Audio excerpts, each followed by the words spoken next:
Hello दोस्तों, स्वागत है आप सभी का आपके अपने यूट्यूब चैनल सपना स्टडी आइडिया पर। तो दोस्तों, आज हम आपको 14वीं शताब्दी के सबसे महान यात्रियों में से एक इब्न बतूता की रोमांचक यात्राओं के बारे में बताने जा रहे हैं। उनकी कृति रिहला ने इतिहास और भूगोल को समझने के लिए अद्भुत जानकारी दी है। तो चलिए बिना देर करते हुए स्टार्ट करते हैं आज की उनकी कहानी को। तो पहले इनका देखेंगे जीवन परिचय। तो देखिए, अगर बात करें इब्न बतूता के जीवन परिचय की, तो इनका देखिए जन्म जो हुआ है 24 फरवरी 1304 को मोरक्को के टंगियर शहर में हुआ था। वे एक इस्लामी न्यायविद परिवार से थे। ओके, अगर बात करें इनके शिक्षा और प्रारंभिक जीवन के बारे में, तो उन्होंने अपनी प्रारंभिक शिक्षा इस्लामी कानून में प्राप्त की। हज यात्रा के दौरान उनकी यात्रा की प्रेरणा जागी। अगर इनके यात्रा के शुरुआत की बात करें, तो देखिए इब्न बतूता ने 1325 में 21 वर्ष की आयु में मक्का के लिए अपनी पहली यात्रा शुरू की थी।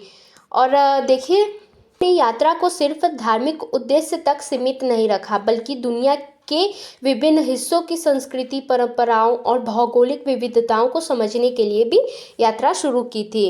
ओके, अगर बात करें इनकी मुख्य यात्राओं के बारे में, तो इब्न बतूता ने उत्तर अफ्रीका, पश्चिम एशिया, भारतीय उपमहाद्वीप, दक्षिण पूर्व एशिया, चीन और मध्य एशिया की यात्रा की थी। उनकी यात्रा में लगभग 44 आधुनिक देश आते हैं। इस पॉइंट को भी आप लोग ध्यान रखिएगा। उन्होंने कुल 30 वर्षों तक यात्रा की और लगभग 1,20,000 किलोमीटर की दूरी तय की। और बात करें इब्न बतूता की भारत यात्रा के बारे में, तो इनका देखिए भारत आने का उद्देश्य जो था, 1334 ईस्वी में दिल्ली के सुल्तान मोहम्मद बिन तुगलक के दरबार में सेवा करने के लिए भारत की यात्रा की थी। उस समय देखिए दिल्ली की स्थिति क्या थी, तो मोहम्मद बिन तुगलक जो थे, उन्हें दिल्ली का काजी नियुक्त किया।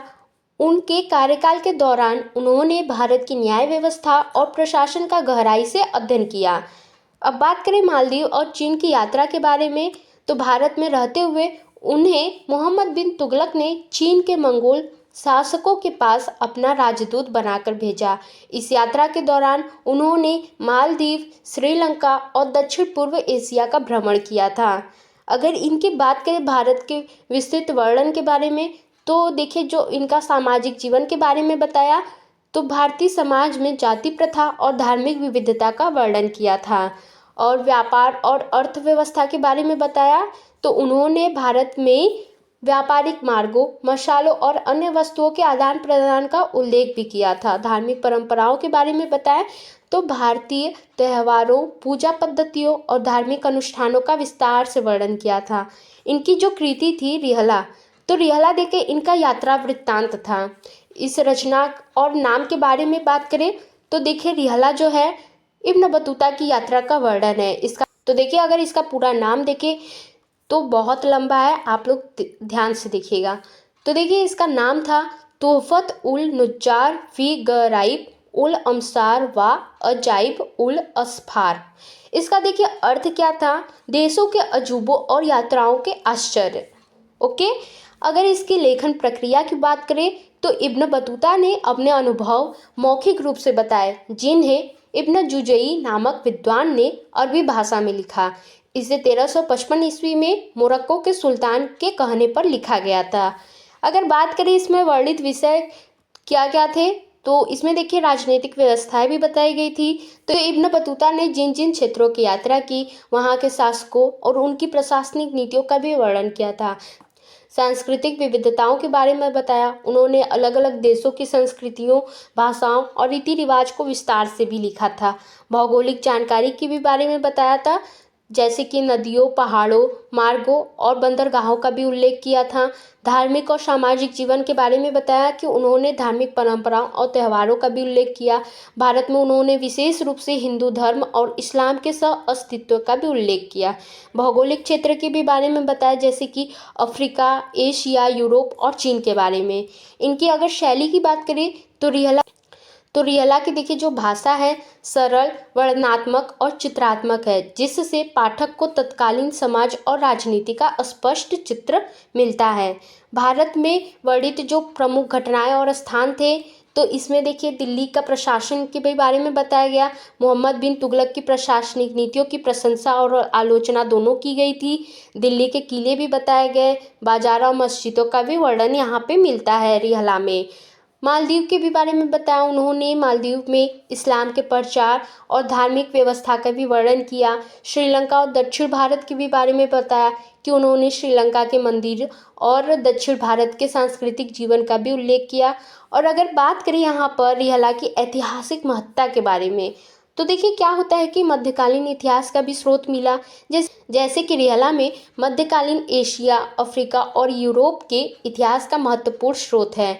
यह उन देशों की राजनीतिक और सांस्कृतिक स्थिति को समझने में मदद करता है जहां इब्न बतूता ने यात्रा की थी। अगर इनके व्यापक दृष्टिकोण की बात करें तो रिहला विभिन्न सभ्यताओं के आपसी संपर्कों को दर्शाता है। भारत के लिए योगदान भी था कि यह भारत के तत्कालीन सामाजिक, राजनीतिक और आर्थिक जीवन का स्पष्ट वर्णन प्रस्तुत करती है। यात्रा साहित्य में योगदान रहा, जैसे कि रिहला को मध्यकालीन यात्रा साहित्य का एक अद्वितीय उदाहरण माना जाता है। इसकी विशेषताएं और आलोचनाओं को अब देख लेते हैं। इसकी पहली देखिए विशेषता यह थी कि इसमें विविध संस्कृतियों और समाजों का गहरा वर्णन है। तत्कालीन व्यापारिक मार्गों और भौगोलिक स्थानों की जानकारी भी मिलती है। राजनीतिक और धार्मिक व्यवस्थाओं का सजीव चित्रण भी मिलता है। अगर इसकी बात करें आलोचना के बारे में, तो देखिए इसमें क्या हुआ कि विवरण में अतिशयोक्ति और कल्पना हुई। कभी कभी सटीकता की कमी भी पाई गई। शासकों की प्रशंसा में पक्षपात भी हुआ। तो दोस्तों, इब्न बतूता और उनकी जो कृति रिहला है न केवल एक यात्रा वृत्तांत है, बल्कि यह एक ऐतिहासिक दस्तावेज भी है। यह हमें मध्यकालीन समाज, राजनीति और संस्कृति की झलक प्रदान करती है। इब्न बतूता की दृष्टि और उनका दृष्टिकोण आधुनिक इतिहासकारों और पाठकों के लिए अमूल्य जानकारी का स्रोत है। रिहला आज भी यात्रा साहित्य और ऐतिहासिक अध्ययन का एक प्रेरणादायक ग्रंथ है।